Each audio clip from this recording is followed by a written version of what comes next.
So this is another example of a note not issued at face value.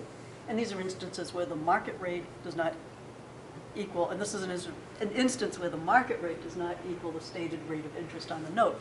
So this could be a situation where you run a company, you got, you work with someone else in the company who's your good buddy, and so they need some money, so you lend them money at 3% instead of 12%.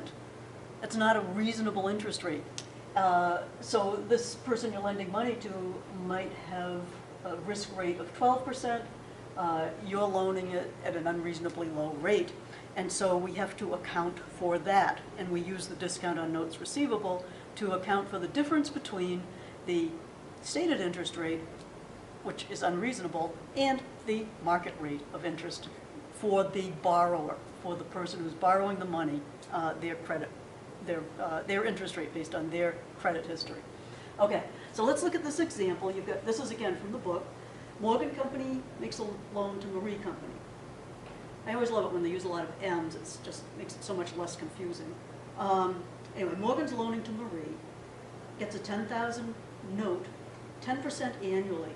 But Marie has if this company were going to borrow somewhere else, they would have to borrow at 12%. So what we have to do is to compute the present value of the note using the market interest rate. So it's going to be 3 periods at 12%. Here's the principal of $10,000. Here are the 3 interest payments of $1,000.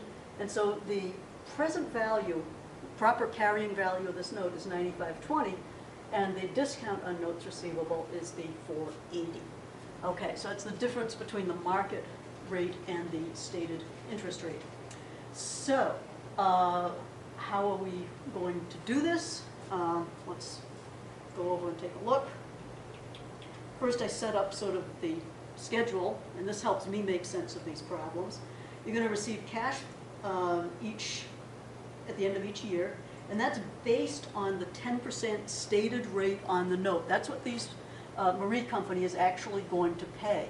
But based on their credit rating, you're going to compute the interest revenue on this at the 12%. And again, let me round this so that it makes it just easier. Okay. So you can see that the amount of, you start off with the carrying value of the $95.20, that's the present value at 12%, 3 periods. The interest revenue should be $11.42, and so that means that the difference between those, you've amortized $142 of the carrying value of the note. And so now it's up to $9,622, and you can see it's going to approach the face value.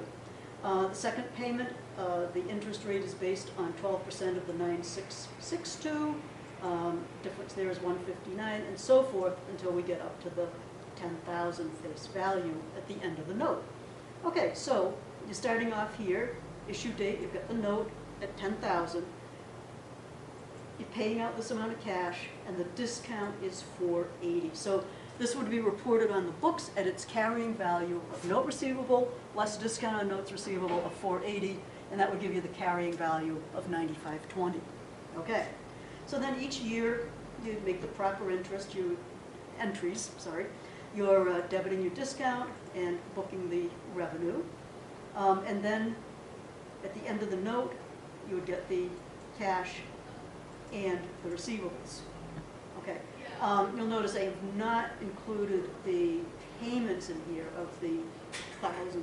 So those, I just want to kind of keep this simple. But they would also receive cash and the interest revenue of the $1,000 as well, according to what's going on here, the cash received.